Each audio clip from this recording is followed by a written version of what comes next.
సొరకాయ పొట్టుని పడేస్తున్నారా? ఒక్కసారి ఆగండి.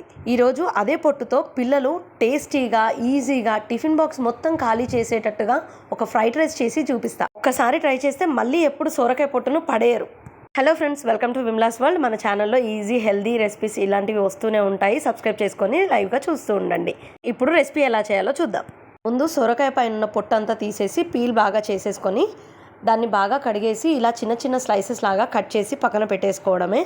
కావాల్సినవన్నీ ఆనియన్స్ అవన్నీ కూడా సన్నగా స్లైస్ చేసేసుకొని మన ఫ్రైడ్ రైస్లోకి ఎలా అయితే చేసుకుంటామో అలా చేసేసుకొని పెట్టుకోండి. ఒక ప్యాన్లో ఆయిల్ వేసుకొని కాస్త జీలకర్ర, ఆనియన్స్ వేసేసి కొంచెం అల్లం వెల్లుల్లి పేస్ట్ వేయండి. ఎందుకంటే మనం రైస్లోకి వేస్తున్నాం కాబట్టి పేస్ట్ తక్కువగా పడుతుంది, చూసి వేసుకోండి.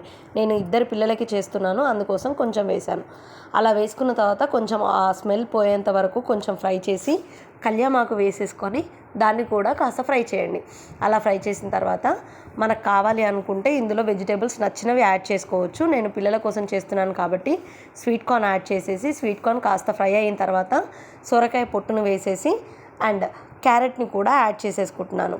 అవన్నీ వేసేసుకొని బాగా ఫ్రై చేసుకొని కాస్త సాల్ట్ వేసుకొని ఇంకా బాగా ఫ్రై చేసేసుకొని దాంట్లోనే 2 ఎగ్స్ కూడా కొట్టి పోసేసుకోవాలి.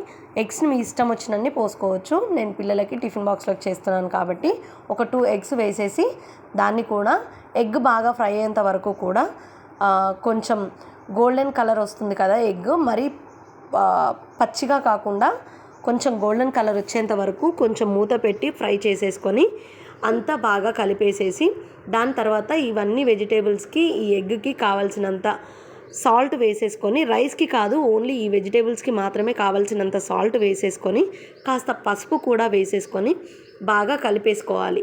అలా కలిపేసుకున్న దాంట్లో మనం కావాలి అనుకున్న రైస్ వేసేసుకొని దాన్ని కూడా కాస్త అన్నానికంతా ఈ వెజిటేబుల్స్ ఎగ్ అంతా పట్టేటట్టుగా కాస్త ఫ్రై చేసుకోవాలి. అలా ఫ్రై చేసుకున్న తర్వాత అందులో కాస్త సాల్ట్, కావాల్సినంత కారం, ధనియాల పొడి, గరం మసాలా మీరు ఇవన్నీ వేసేసుకొని బాగా హై ఫ్లేమ్లో దాన్ని అన్నాన్ని మొత్తం ఇలా ఎగిరేలాగా, మనం ఫ్రైడ్ రైస్ షాప్లలో చూస్తుంటాం కదా, రైస్ బాగా ఎగిరేలాగా హై ఫైర్ పెట్టేసి కాసేపు కలిపేయాలి. అలా కలపడం వల్ల రైస్కి ఈ ఫ్లేవర్స్ అన్నీ బాగా పట్టేసి టేస్ట్ చాలా బాగుంటుంది. మీరు నిజంగా ఒక్కసారి ట్రై చేసి చూడండి. ఎందుకంటే మనం ఎప్పుడూ చేసుకునే ఫ్రైడ్ రైస్ కాకుండా ఇలా వెజిటేబుల్స్ ప్లస్ ఎగ్ కాంబినేషన్స్తో చేయడం చాలా మంచిది. మా పిల్లలైతే సొరకాయ తినరు. సో సొరకాయ కావాల్సిన వాటరీ కంటెంట్ అంతా పైన పీల్ పైన ఉంటుంది కాబట్టి సో అది తినిపించాలి అన్న ప్రయత్నంతో ఇలా చేశాను. ఇది మీరు కూడా ఒకసారి ట్రై చేసి మీ పిల్లలకి కూడా టిఫిన్ బాక్స్లో పెట్టారనుకోండి, వాళ్ళకి అది ఏ వెజిటేబుల్లో అర్థం కాకుండా ఈజీగా తినేస్తారు. టిఫిన్ బాక్స్ మొత్తం ఖాళీ చేసుకొని వచ్చేస్తారు. న్యూట్రిషన్ వాల్యూస్ అన్ని షార్ట్స్లో చెప్తాను. Subscribe and follow the channel.